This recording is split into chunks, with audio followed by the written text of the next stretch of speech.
কয়েকটা যুবক ছেলে রাতের বেলা পার্টি করে বাসায় ফিরতেছে। তাদের মধ্য থেকে দুইটা দুষ্ট ছেলে সবাইকে বলতেছে, চলো আমরা আজকে কবরস্থানের মধ্যে ঘুরতে যাব, ওখানে গিয়ে আমরা আজকে ফাজলামো করব। তো কথা মতো সবাই কবরস্থানের মধ্যে ঢুকলো।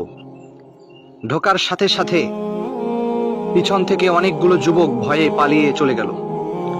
তো একটা ছেলে সাহস করে ওখানে হাঁটতে লাগলো।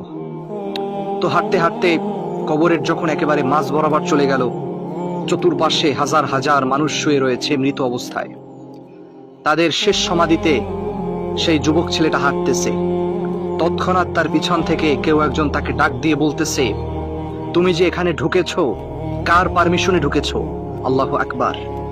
এই কথা শুনে যুবক ছেলেটা ভয়ে থরথর করে কাঁপতে লাগলো। তার চোখ থেকে পানি বেরিয়ে এলো, কলিজাটা শুকিয়ে গেল। পিছনে তাকিয়ে দেখতেছে খুবই বিভৎস চেহারার একজন তার দিকে তাকিয়ে রয়েছে।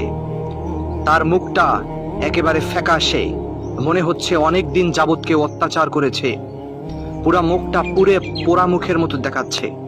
মনে হচ্ছে সারা শরীরটা কেউ যেন তেলের মধ্যে ভাজা ভাজা করে ফেলেছে, এরকম তার শরীরটা। এতটাই বিভৎস যে ছেলেটা ওই লোকটাকে দেখার সাথে সাথে তার কলিজাটা শুকিয়ে গেল। তারপর সে জিজ্ঞেস করতেছে যে তুমি কে?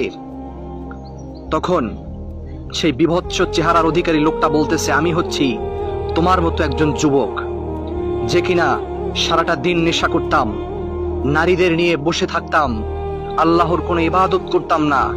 পরবর্তীতে আমার মৃত্যুর পরে আল্লাহ সুবহানাহু ওয়া তাআলা আমাকে শাস্তি দিতে দিতে আমার এই হালাত করে ফেলেছে। এইটা শুনে যুবক ছেলেটা একটা দৌড় দিয়ে মসজিদে চলে গেল। মসজিদের ইমাম সাহেবকে এই সব ঘটনা খুলে বলল। মসজিদের ইমাম যুবকটাকে তওবা করালেন এবং তাতে দিনের পথে ফেরার জন্য আহ্বান করলেন।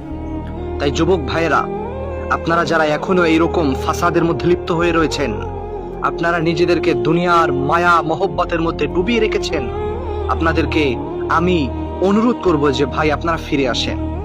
আশা ছেড়ে দিও না, ভরসা রাখো একজনের উপর। তিনি কে? You will find your way. তুমি তোমার রাস্তা খুঁজে পাবে, আর তোমাকে রাস্তা দেখাবে কে?